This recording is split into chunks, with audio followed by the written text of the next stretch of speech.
네, 반갑습니다. 자, 오늘 여기 이제 많은 분들이 오셨는데 저희 회사에 대해서 여러분들이 이제 얘기를 들으셨습니다.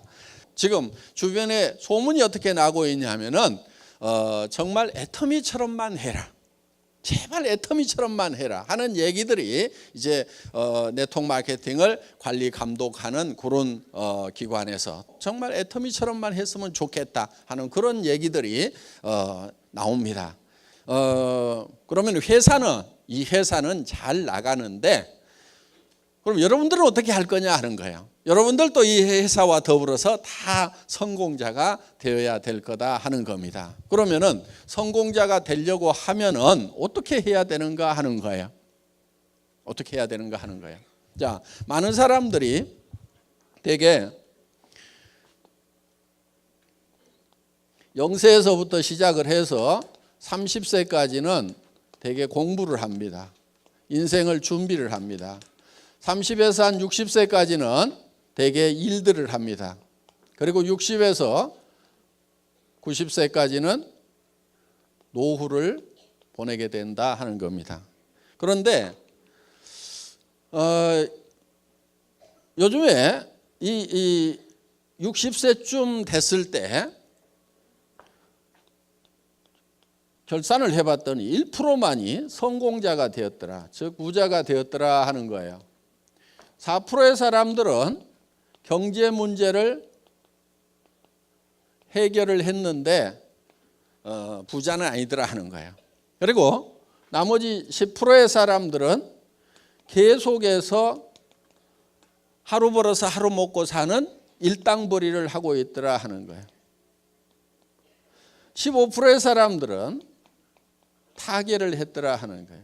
그런데 나머지 70%의 사람들은 일도 없고 돈도 없는 상태에서 노후를 맞이하게 되더라 하는 거예요.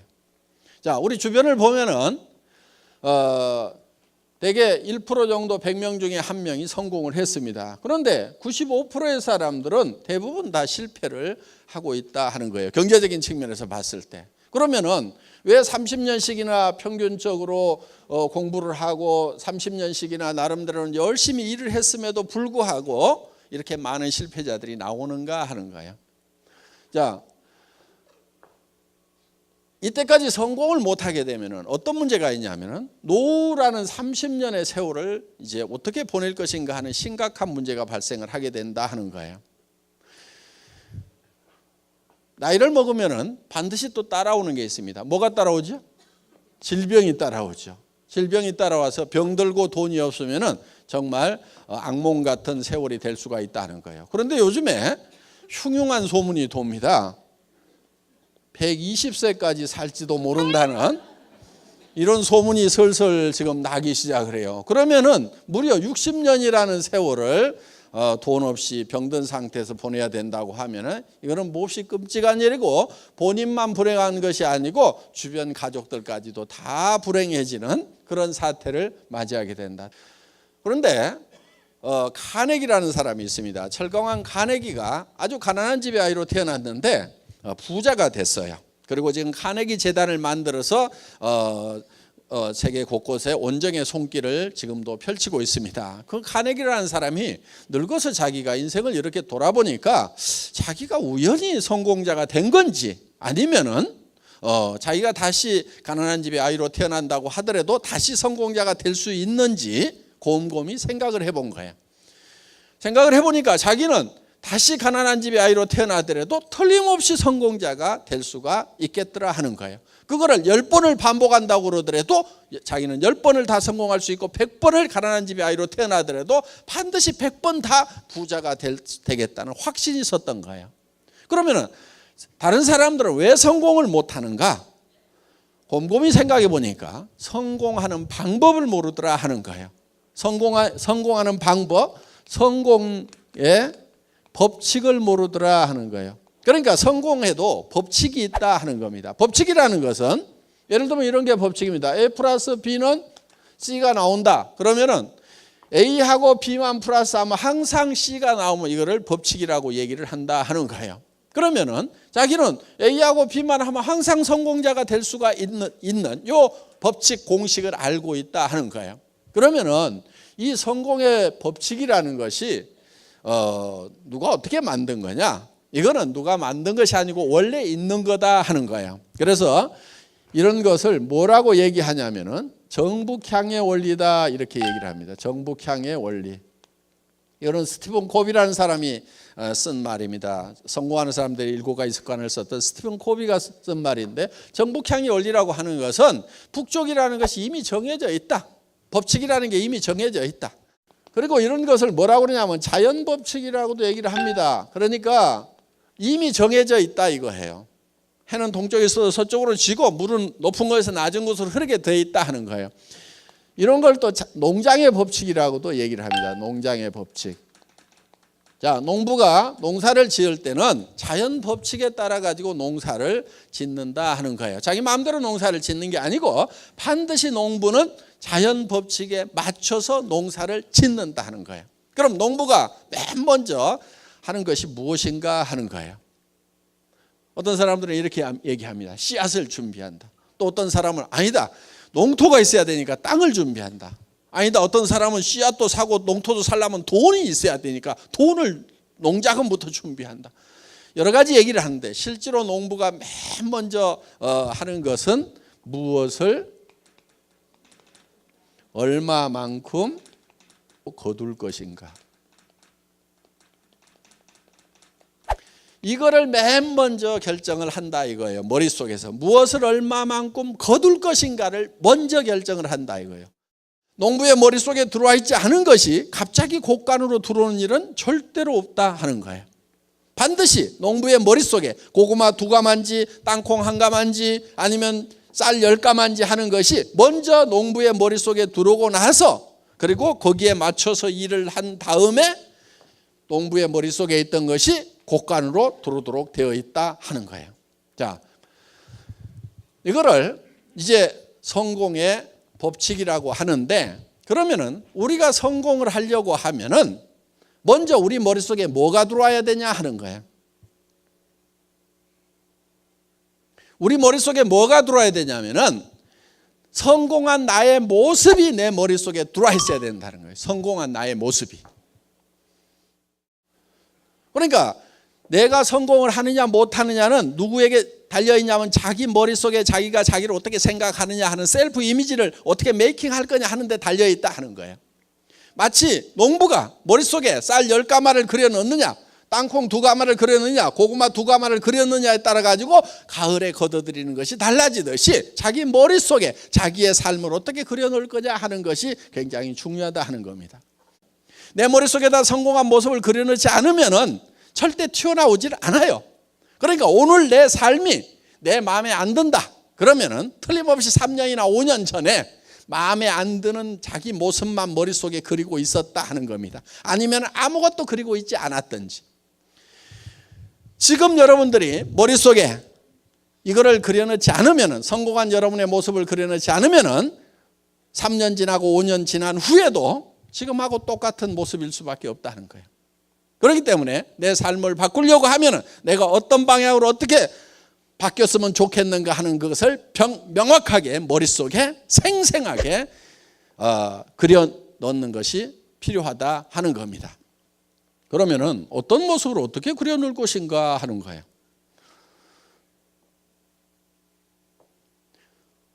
생각이 좀 복잡하죠? 복잡한 이유가 있습니다. 사람이 좀 복잡하게 만들어져서 복잡한 거예요. 사람이 어떻게 만들어져 있냐면요, 사람은 육이라는 게 있습니다. 몸이 있습니다.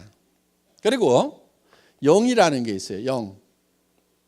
그 다음에 혼이라는 게 있습니다. 그 다음에 우리는 혼자 사는 게 아니고 주변 환경으로 둘러싸여 있습니다. 이 육이 요구하는 것, 영이 요구하는 것, 혼이 요구하는 것, 주변 환경이 요구하는 것이 각각 다릅니다. 이거를 우리는 다 만족시키고 살아야만 된다 하는 거예요. 이게 욕구라는 건데, 우리 육이 요구하는 것은 첫째는 건강하고 오래 사는 거예요. 그리고 건강하고 오래 사는데 찢어지게 가난하면은 만족스럽지가 못하죠. 그러면은 풍요롭게 사는 욕구를 가지고 있다는 거예요. 한마디로 얘기하면은 잘 살며 잘 살아야 되는 거예요. 우리의 영은 보통 영과 혼이 같은 걸로 영혼 이렇게 묶어서 생각을 하는데, 이거는 영과 혼은 분명히 구별이 됩니다. 스피릿, 소울 구별이 되는데, 그럼 영은 뭐고 혼은 뭐냐 하는 거예요. 이 영은 동물하고 사람하고를 구별짓는 가장 중요한 포인트가 될 수가 있어요. 동물은 혼은 있는데 영이 없어요. 영은 예를 들면은 시간에 관한 개념이라든가, 성경에 보면 영혼을 사모하는 마음을 주셨도다 하는 게 있어요. 그래서 이 시간에 관한 개념, 영혼을 사모하는 마음이 있다 하는 거예요. 그리고 이거는 양심에 관한 거예요. 양심. 이 양심은 동물에게는 없어요. 사람에게만 있어요. 이웃집 개가 이웃집 아저씨 다리를 물어버렸어. 그러더니 저녁에 가가지고 내가 좀 참을 걸 그러면서 후회하고 있는 개 보셨어요? 전혀 양심의 가책을 안 느낍니다. 그런데 사람은 아무리 약한 사람이라도 이 양심의 가책을 느끼게 돼 있어요. 물론 양심도 계속 무시하면은요, 양심이 무뎌지기는 해요. 그래서 성경에 보면 양심이 화인 맞았다, 불도장을 맞았다 이런 얘기는 있는데, 여러분들이 양심을 계속 닦으면은 양심이 계속 빛나면서 이 양심이라는 것이 모든 것을 분별하는 기준 역할을 하는 거예요. 그래서 우리는 양심에 따라서 살고 싶다. 그리고 우리는 창조주를 사랑하고 사랑받고 싶은 욕구를 가지고 있어요. 바로 사람이 영적인 요소를 가지고 있기 때문에 그렇다는 겁니다. 혼은 미지의 세계에 대해서 알고 싶은 지적 욕구가 바로 여기에 해당이 됩니다. 사람은 배우지 못하면 한이 맺히게 돼 있어요. 아무리 돈이 많아도 내가 무식하다, 배우지 못했다, 그러면 죽을 때 한이 맺히게 돼 있어요. 그리고 희노애락을 느끼는 것이 바로 이 혼의 부분입니다. 희노애락. 그러니까 희노애락을 느끼는데 평온한 감정을 가지고 살아가고 싶은 욕구를 우리는 반드시 가지고 있다 하는 거예요. 그래서 이 평안해야 되는 거예요, 마음이. 동물도 희노애락이 있습니다. 밥 주는 주인한테는 꼬리 살살살살 흔들어요. 무슨 뜻이에요? 기쁘다 하는 거예요. 기쁘다. 밥 먹을 때 건들면 노합니다. 예.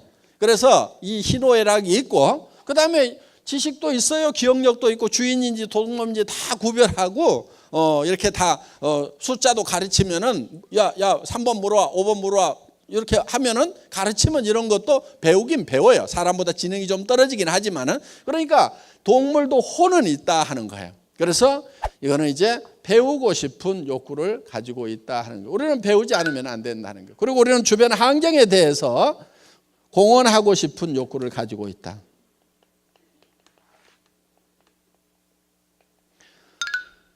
자, 이 네 가지를 우리는 골고루 만족시키지 않으면은 우리가 한이 맺히게 돼 있어요. 자, 우리는 뭔가 사회를 위해서, 남을 위해서 유익한 일을 하고 싶은 욕구를 가지고 있어요. 그래서 죽을 때 나는 남을 위해서는 참 아무짝에도 쓸모가 없었던 사람이다. 나라를 위해서도 쓸모있던 사람이 아니고 가족들을 위해서도 또 친구를 위해서도 아무짝에도 쓸모없는 사람이었다. 그러면은 죽을 때 한이 맺힐 수가 있다는 거예요. 쓸모있는 사람이 되고 싶은, 그건 바로 공헌하고 싶은 욕구를 가지고 있다 하는 겁니다. 그래서 이 네 가지 요소가 골고루 만족되는 삶을 살아가는 자기의 모습을 머릿속에다 그려 놓아야 된다 하는 거예요. 이게 하나라도 빠지면은 완벽한 성공자라고 할 수가 없어요. 그런데 이것이 각각 떨어져 있지가 않고 한데 어울려 있어요. 예를 들면 이러는 거예요. 자,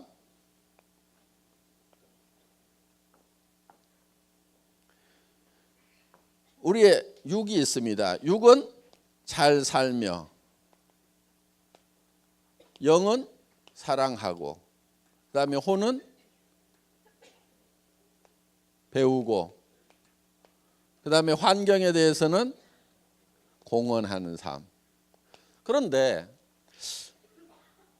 우리가 잘 살아야 되는데 그냥 잘 산다고만 생각하면은 이게 별 의미가 없어요. 잘 살아서 뭐 할 건데 이렇게 되는 거예요. 그런데 우리가 잘 살아야 되는 이유는 사랑하는 사람이 있기 때문에 반드시 잘 살아야만 된다 하는 거예요.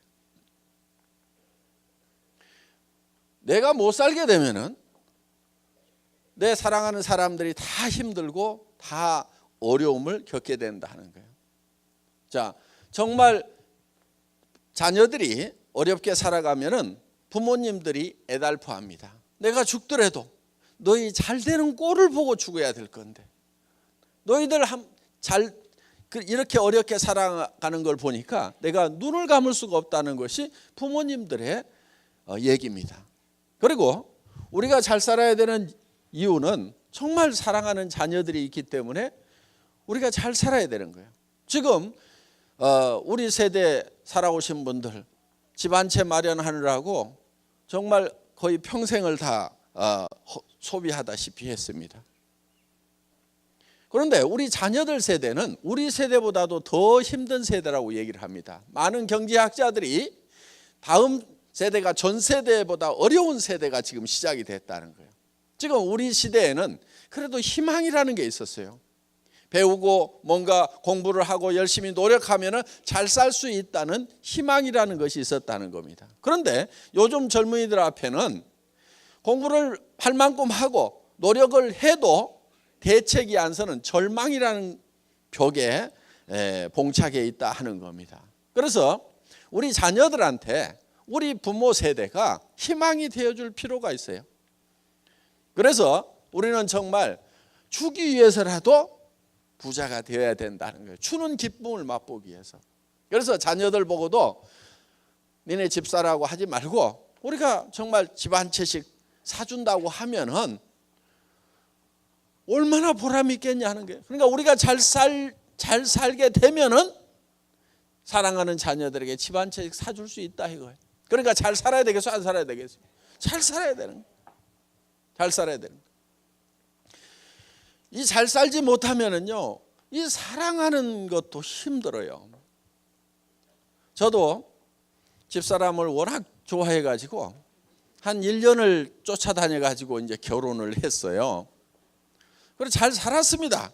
그런 대로 잘 살았는데 저는 월급쟁이를 한 17년을 했어요. 그런데 월급쟁이가 노후 보장이 전혀 안 되죠. 그래서 이거 일하는 재미에 빠져가지고 17년이라는 세월을 너무 많이 보냈다. 그래서 이제 나가서 내가 노후 대책을 세울 수 있는 뭔가 일을 해야 되겠다 하고 이제 나왔습니다. 나와서 이제 인터넷 백화점을 이제 차리게 됩니다. 차렸는데 문제는 뭐냐면은 아직 시대가 오질 않았어요. 그런데 백화점을 차렸어요. 수만 가지의 제품을 가지고 있는 그런 이제 초대형 백화점을 만들어 놨는데 문제는 뭐냐면 아직 아줌마부대 손가락이 안 움직이는 거예요. 그러니까 쫄딱 망하고 그러는 가운데서 이제 굉장히 힘이 들어지다 보니까 뭐 회사 망하면서 뭐 다 집도 주고 차도 주고 다 날려버리고 이제 정말 너무 어려워져 가지고 이제 월세 50만 원짜리 월세방에 가서 이렇게 살게 됐어요. 그러면서 제가 이제 몸이 아프기 때문에 일을 하면 안 된다고 그래서 집사람이 어디 가서 한 150만 원인가 이렇게 벌어와 가지고 50만 원 월세 주고 애들 이제 학비 주고 이렇게 근근히 먹고 사는 이제 이런 처지가 돼버린 거예요. 그래도 그렇게 사는데 이제 이 경제적으로 압박을 받다 보니까 부부간에도 말이 점점 이제 뜸해지기 시작을 하고 나중에는 말 한마디씩 나오면 이렇게 삐딱선을 타기 시작하고 자꾸 이렇게 갈등이 생기더라고요. 어느 날 제가 집에 들어갔는데 너무 추운 거예요. 그래서 여보 집 좀 가스 좀 팍팍 떼라고 그랬더니 누구는 추운 줄 모르는 줄 아세요? 이렇게 새침하게 얘기를 하더라고. 자기도 추운데 당신이 돈 못 벌어니까 내가 불 안 떼지 뭐 추운 줄 몰라서 불 안 떼냐 이거야. 보통 가스를 10만 원어치 떼면은 좀 추워요. 거기서 5만 원어치만 더 떼면 조그마한 집이니까 좀 따뜻해. 한 달에 5만 원씩 아끼려고 추운 집에 산 거예요. 그럼 겨울에 5개월 난방하죠. 그럼 1년에 얼마 아껴요? 25만 원. 3년 동안 아꼈으니까 얼마 아꼈게요? 75만 원. 그 75만 원 때문에 3년을 떤 걸 생각하면 지금도 억울해 죽겠어. 돈은요, 없을 때는 절대 아끼면 안 돼. 있는 대로 다 써야 되는 거예요. 있는 대로 다 써봐야 몇 푼 되지가 않으니까. 돈이 좀 있을 때는 아껴야 돼. 그때는 아끼면 돈이 모아지거든. 돈에 대해서요, 오해들을 많이 하고 있어요. 오해하지 마세요. 학교에서 배운 것 중에도 좀 틀리게 가르친 게 있어요. 예를 들면은 수입과 지출이 있으면은 수입에 맞춰서 지출을 해야 된다, 이렇게 배웠잖아요. 그렇죠? 예, 이거는 나라 경제를 생각할 때 이렇게 해야 되는 거고, 개인 경제로 봤을 때는요, 수입에 맞춰 갖고 지출하고 있는 사람치고 부자가 없어요. 그러니까 가계부 쓰는 사람들 있죠. 수입에 맞춰서 지출한다고. 가계부 쓰는 사람치고 부자를 못 봤어 내가. 여러분 제발 가계부 좀 쓰지 마세요. 부자들은 가계부 안 써. 가난뱅이들만 쓰고 있어. 그래갖고 부자 되느냐? 안 돼. 평생 가계부 써. 또 그거를 또 검사하고 있는 쪼잔한 남편들도 있어. 그 찌질이야, 찌질이. 지금 참 많이 벌어다 주면 왜 이걸 쓰고 있냐고. 조금 벌어다 주면서 그걸 아등바등 쓰고 있는데 제대로 썼는가 안 썼는가 검사하고 있는 그런 찌질이. 아이고, 네. 이렇게 하지 말고요, 부자가 되려면 어떻게 하냐면은 수입 잊어버려.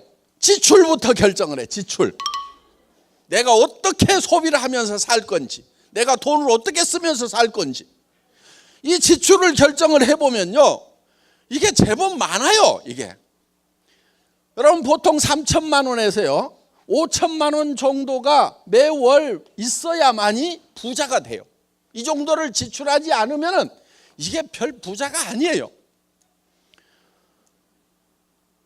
그런데 무슨 3천만 원에서 5천만 원씩이나, 난 300에서 500도 못 벌어봤는데 3천에서 5천이 필요하냐고 그러는데, 3천에서 5천이 있어야 부자가 된다 하는 거예요. 300에서 500 벌어갖고는요 노후대책도 안 서고 아무것도 안 돼. 그 찌질이로 사는 거예요.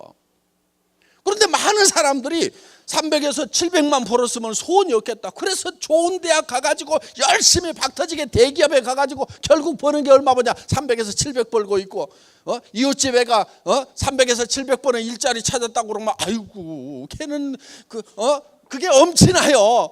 내 새끼는 왜 이 모양이야 그러면서 쥐어박잖아. 그런데 300에서 700 벌고 있는 애 별 볼 일 없어요. 노후대책 안 써요. 걔 3천에서 5천은 벌어야 돼요. 매달. 그리고 돈이라는 것은요 평생 버는 게 아니에요. 갈수록 돈 벌 수 있는 기회라는 게 줄어들어요.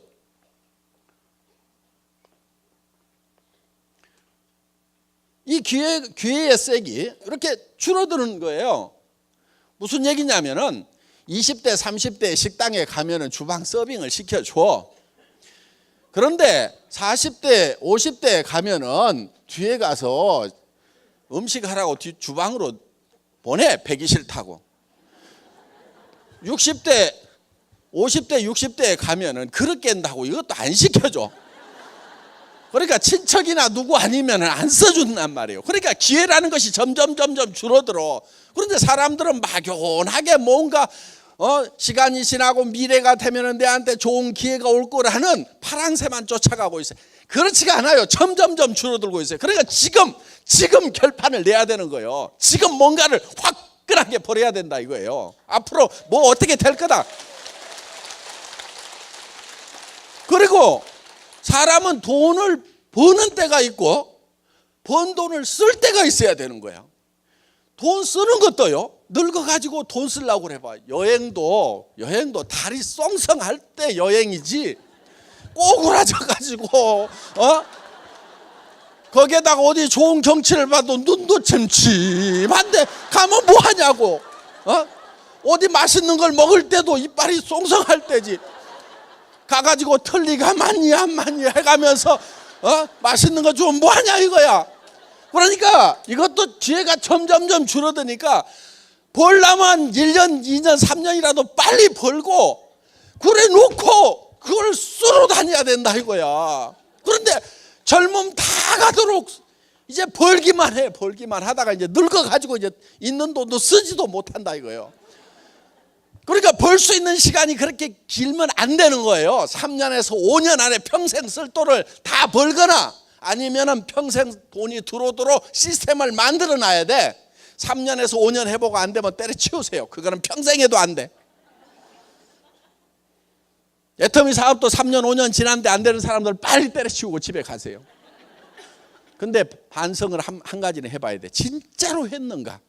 아니면은 발가락만 하나 걸치고 3년 5년 지나갔는가? 그거는 반성을 해야 돼. 근데 진짜로 했는데 양발 다 담그고 진짜로 뛰었는데도 3년에서 5년 했는데 안 됐다 그러면은 가세요 그냥. 그런데 진짜로 했냐 하는 거야. 여러분 돈이 3천에서 5천은 있어야 사람답게 살아요. 부모님한테도 제발 용돈 드리지 말고 생활비를 드리세요. 20만 원 30만 원 보내주고 무슨 애기들이에요. 부모님도 살려고 하면 생활이라는 걸 해야 된단 말이에요. 생활비를 200이든 300이든 400이든 보내드려야 돼. 그래야 뭘 사람답게 살 거 아니에요. 그리고 노인네들 치료비 더 많이 들어가요. 그러니까 우리가 뭔가 돈을 제대로 쓰기 위해서는, 사랑을 하기 위해서는 돈이 있어야 돼. 부자가 돼야 돼. 아니 우리 집사람도 이제 그 가스비 5만 원 가지고 찌고도 이렇게 된 거예요. 아니 그러다 보니까 어느 날 우리 집사람이 한마디 하더라고. 여보, 애들 졸업하고 나면 우리 헤어집시다. 근데 우리 집사람은 또 하면 한다는 사람이거든요. 아이고, 그 말을 듣는 순간에 억장이 무너지는 거예요. 그래서요, 제가 방바닥에 쓰러져 가지고요, 우리 와이프 다리를 잡고요, 엉엉 울었어요. 엉엉 울면서, 여보 하지 마라, 내가 보낼 수가 없다. 당신 지금 가면은 집도 없고 노후대책 자금도 없고, 여보 가더라도 내가 집도 사주고 노후대책 자금 마련해서 내가 통장에 넣어서 줄 때까지만 좀 참아주면 안 되냐고 다리를 잡고 엉엉 운 거예요. 그랬더니 이렇게 보더니 아이고 어느 천년에요 그러더라고. 지금은 집도 사주고요, 통장에 돈도 다 넣어줬는데 간다는 말을 안 해요. 생활의 어려움은요, 정말 사랑하던 사람 사이도 냉랭하게 만들어서, 지금 부부간에도 그냥 사는 사람들 있죠.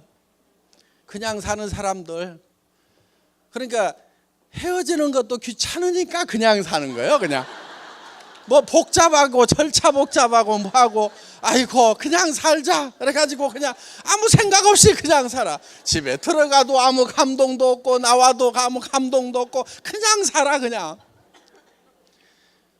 삶이 얼마나 된다고. 그 젊은 날에 그렇게 뜨겁게 사랑하고 좋아해서 결혼을 했으면은 그 짧은 인생 얼마 안 되는 동안에 그 나이를 먹을수록 그 사랑이 더 아름답게 숙성이 돼가야 되는데 그렇지를 못해요. 그 원인 중에 하나가 보면 경제적인 이유 때문에 그러는 경우가 많아요. 결혼할 때는 당신 내하고 결혼만 해준다고 하면은 진짜 손끝에 찬물 한 방울 안 묻히도록 해주겠다고 그래가지고 구애를 해서 결혼을 해놓고 나중에는 왜 찬물 안 묻히게 해준다고 그러더니 어쩌고 저쩌고 그러면은 고무장갑 하나 사주면서 이거 끼고 하면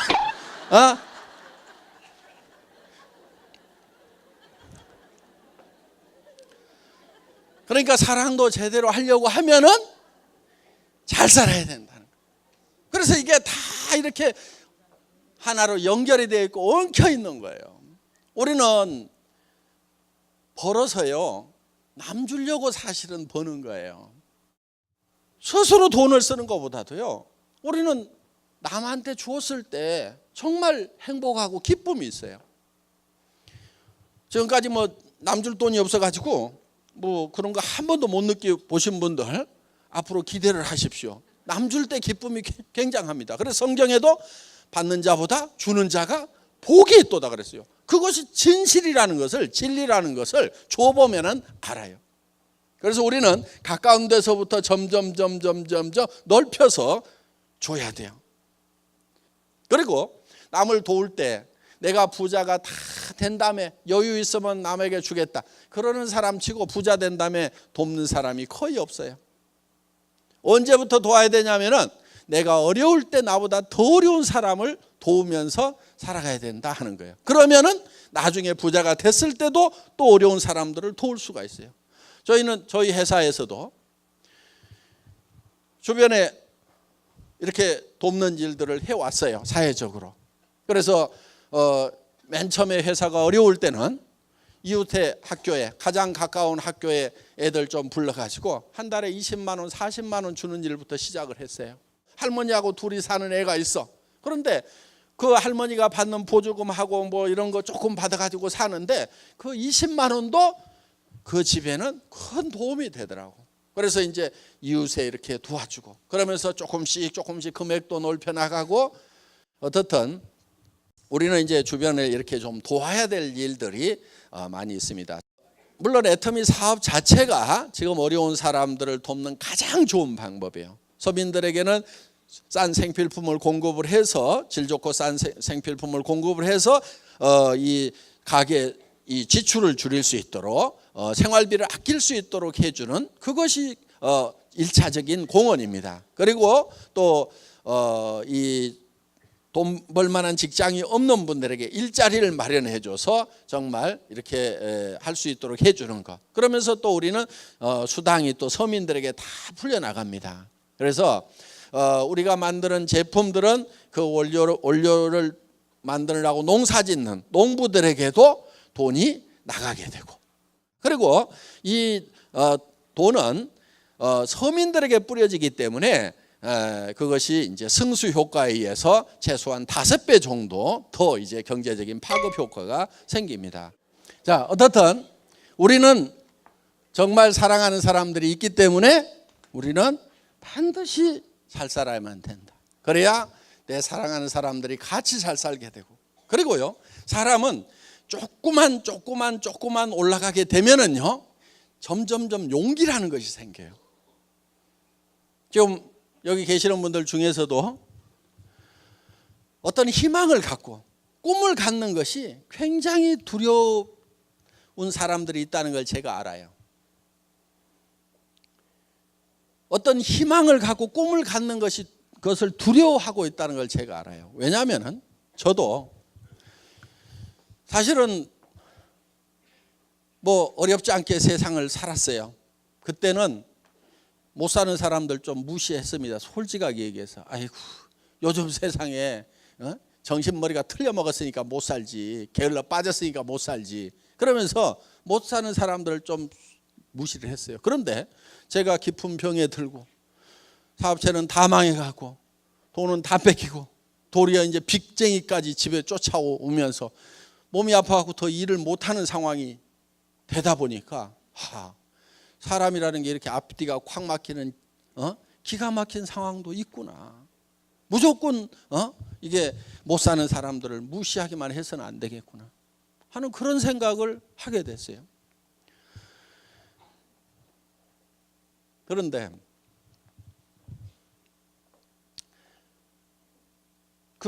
그런 어려운 상황이 이렇게 되다 보니까 정말 희망을 갖는 것이 굉장히 두렵더라고요. 정말 절망밖에 없었어요. 그런데 제가 어느 책에서 보고 애우고 있었던 규절이 있었어요. 희망이 없을 때 유일한 희망은 희망을 갖는 것이다. 희망이 없을 때 가져야 되는 것이 희망인 거예요. 희망마저 갖지 못하면 아무런 희망이 없는 거예요. 유일한 희망은 희망을 가지고 있으면 희망이 있어요. 절망 속에서도 희망을 가져야 되는 거예요. 그런데 제가 봤을 때는요, 그 희망의 불빛이 아주 조그맣게 보이는 거예요. 정말 캄캄한 동굴 속에 갇혀 있는 듯한, 몸은 병들고 가진 것은 아무것도 없고 더 이상 이제 목숨이 얼마를 부지할지를 모르는 그런 상황에서, 그런데도 저는 그 희망의 불빛을 향해서 가야만 했어요. 왜? 사랑하는 사람들이 있기 때문에. 그런데 그 희망을 가지고 그 희망의 불빛을 향해서 한 발 한 발 옮겨가니까 그 작은 불빛이 점점 커지더라 하는 거예요. 우리는 희망을 향해서 다가가지 않으면 그 희망이 커지질 않아요. 그 불빛이 점점 커지더니 어느 순간에 이제 동굴 밖으로 나오고 온 천지가 밝은 광명으로 가득 찬, 정말 희망만이 가득 찬 그런 세계로 내가 나올 수가 있더라 하는 거예요. 그래서 정말 절망의 깊은 동굴 속에 갇혔을 때는 정말 희망을 갖는 것도 얼마나 용기가 필요한 건지, 얼마나 두려운 건지. 용기라는 것은 두려워하지 않는 것이 용기가 아니고, 두려움을 알지만은 그 두려움 앞에 맞서는 것이 진정한 용기다 하는 겁니다. 그래서 여러분, 희망이 없을 때, 마음속에 절망밖에 없다고 생각하고 나는 아무것도 해낼 수 없다고 생각하는 이 순간에도 여러분들이 가져야 될 것은 희망이라는 거고, 그 희망의 불빛을 향해서 우리는 한 걸음 한 걸음 옮겨 나가야 된다는 겁니다. 그러면은 그 희망이 점점 커지고 우리는 밝은 광명으로 나갈 수 있고, 다른 사람들에게 희망의 이제 빛을 전해주는 사람으로 바뀔 수가 있다는 거예요. 자, 우리는 그래서 정말 사랑하는 사람들이 있기 때문에 우리는 잘 살아야 되고, 또 잘 살려고 하면은 배워야 됩니다. 여러분들은 이제 밤늦게까지 지금 이렇게 또 배우고 계시는 거예요. 그래서 정말 잘 살아서 사랑을 베풀면서 나눠주면서 살아가는 그런 나 자신의 모습을 우리가 머릿속에 한번 그려보자 하는 거예요. 그래야만이 내 머릿속에 그게 만들어져야 2년이고 3년이고 5년 후에는 밖으로 튀어나오는 거예요. 그런데 이거를 그려 넣기만 하면 되느냐 하는 거예요. 된다 하는 거예요. 왜냐하면 우리의 몸이라는 것은 우리 머릿속에 그냥 그리는 거하고 실제로 벌어지는 상황을 구별을 못하는 특징이 있어요. 우리 머릿속에 이걸 그려 넣기만 하면은 우리 몸이 변하고 바뀌어버리는 거예요. 실험을 한번 해보겠습니다. 예를 들면은 여러분 입속에다가 제가 빨갛고 새콤하고 달콤한 석류를 한 움큼씩 넣어드리겠습니다. 입안에 가득 찬 석류를 어금니로 아작아작 씹으니까 새콤하고 달콤한 석류 과즙이 입안 가득 퍼집니다. 자, 입안에서 무슨 일이 일어났어요? 침이 안 났다 손 들어보세요. 빨리 병원 가세요. 침샘이 고장난 겁니다. 우리는 실제로 먹었을 때 침이 나오는 거나 머릿속으로 석류를 먹었다고 생각하는 거나 우리 신체에 작용하는 효과는 똑같다 하는 거예요. 이게 과학적으로 다 증명이 되어 있는 거예요. 이거를 학문적으로는 자기충족적 애언이라고 그러는데, 내가 충족되었다고 애언을 하면 충족이 된다는 거예요. 신체 반응이 그대로 일어난다는 거예요. 그러니까 여러분들이 실제로 내가 한 달에 3천만 원을 버는 사람이다, 5천만 원을 버는 사람이다, 내가 그 일을 시작을 했고 이제는 그렇게 시간만 가면 그렇게 될 거다, 확신을 가지고 머릿속에 내가 어떤 삶을 살 건지에 대해서 확신을 가지게 되면은 여러분들의 표정이라든가 태도라든가 눈빛이라든가 다 바뀌어버리게 된다는 거예요. 그러니까 친구한테 전화를 해가지고도 내가 하는 것은 아닌데 친구가 한다고 그러니까 너한테 얘기를 해주는데 요 따위로 얘기를 하면은 될 일도 안 되는 거예요. 될 일. 그렇게 해갖고 되는 게 아니고, 야, 내가 한 달에 5천만 원 버는지를 발견을 했다.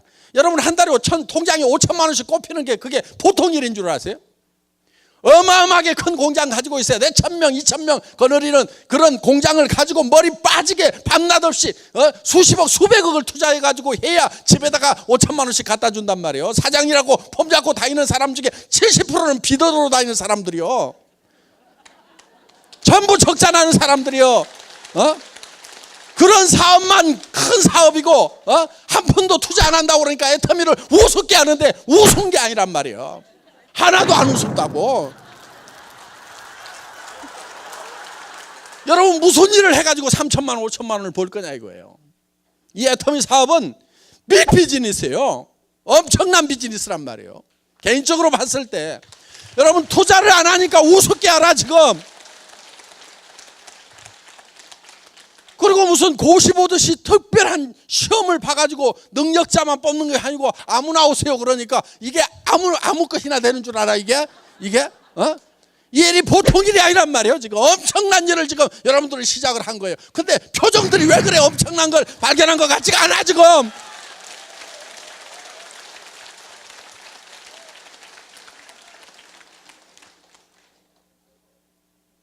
이 일은 대단한 일인 거예요. 그럼 친구한테 전화를 할 때도 야 빨리 와라.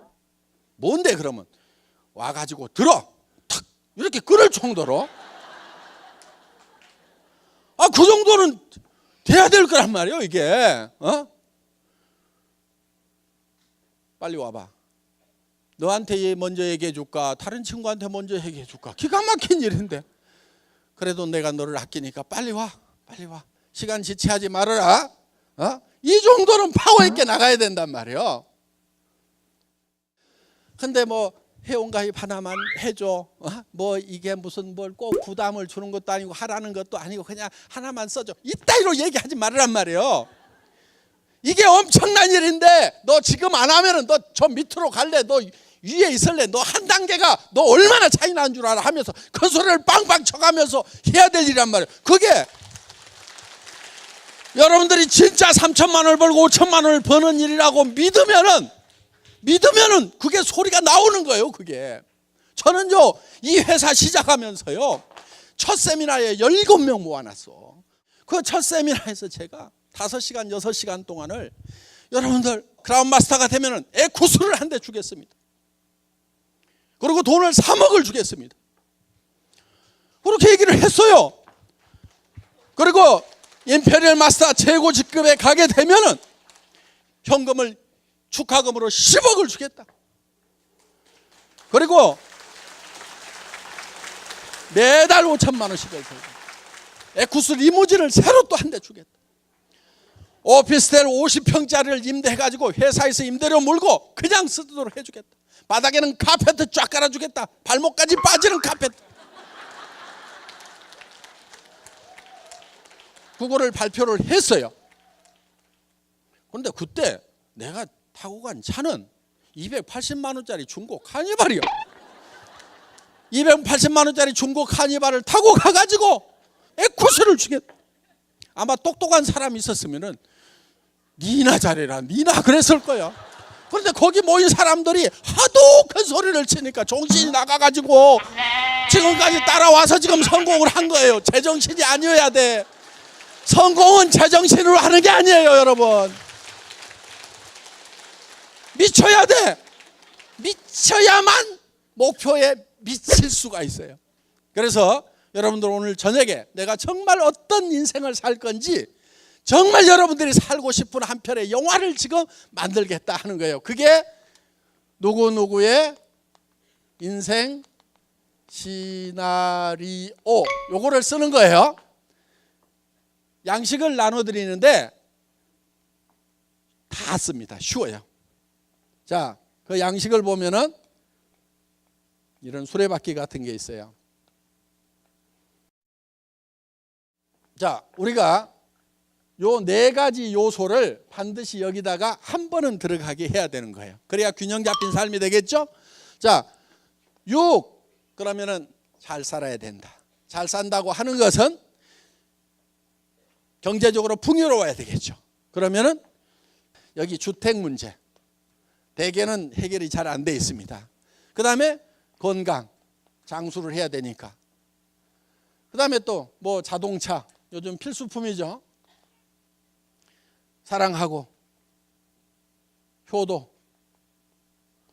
배우고 자녀 교육 여행도 좀 풍요로운 삶을 살기 위해서는 여행도 좀 해야 되겠다. 그럼 이런 항목들은 자기가 결정을 하세요 되게.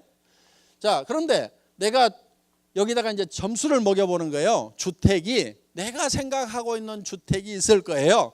예를 들면은 70평은 돼야 되겠다. 아니면 50평은 돼야 되겠다. 그런데 지금 30평에 산다. 그러면은 자 40점. 건강은 뭐 타고나서 그런 대로 뭐 70점.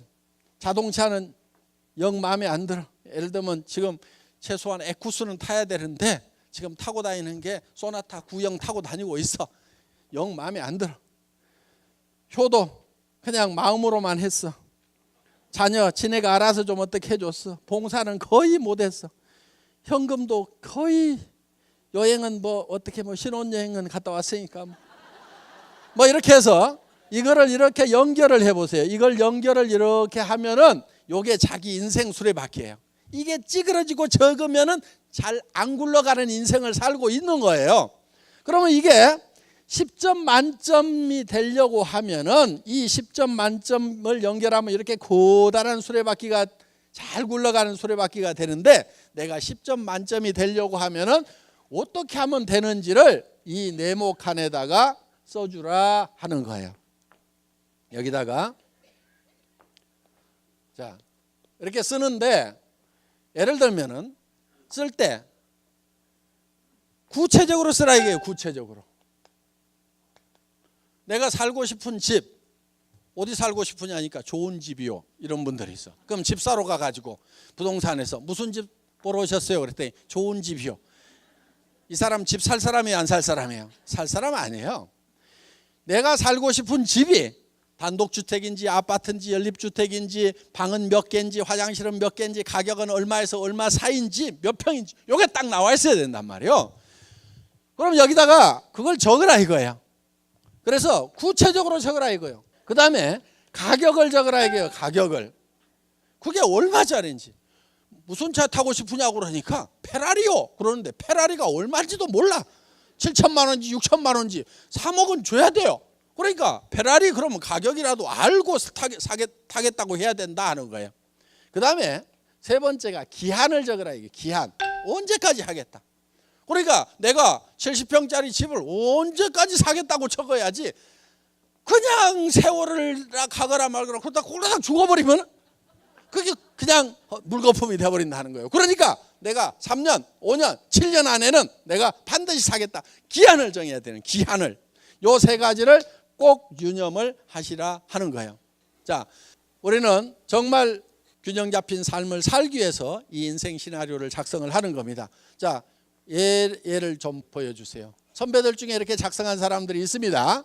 그래서 예를 들면은 지금은 17평 임대 아파트에 살고 있지만 3년 뒤에는 상도동 사거리에 있는 42평 방 4개 욕실 2개 있는 4억 3천만 원짜리 동양 빌라 5층으로 이사한다. 이렇게 구체적으로 나왔죠. 예. 정말 이런 삶을 살아가는 내 모습이 내 머릿속에 들어가게 되면은 내 행동이 바뀌고 표정이 바뀌고 말이 바뀌고 다 바뀌게 돼 있어요. 그래서 이거를 실행할 수 있는 힘이 나오게 되어 있다 하는 겁니다. 그러니까 우리는 어디에 있어야 되냐면은 내가 살고 싶은 삶이라는 영화를 내 머릿속에서 만들고 그 영화 속에 살고 있어야 돼요. 언제까지? 그 영화가 현실이 될 때까지 우리는 계속 그 영화 속에 있어야 된다는 거예요. 비전 속에 영화 속에 계속 살다 보면 이 현실이 끌어 올라가게 되어 있다 하는 겁니다. 여러분 이거를 믿어야 되는 거예요.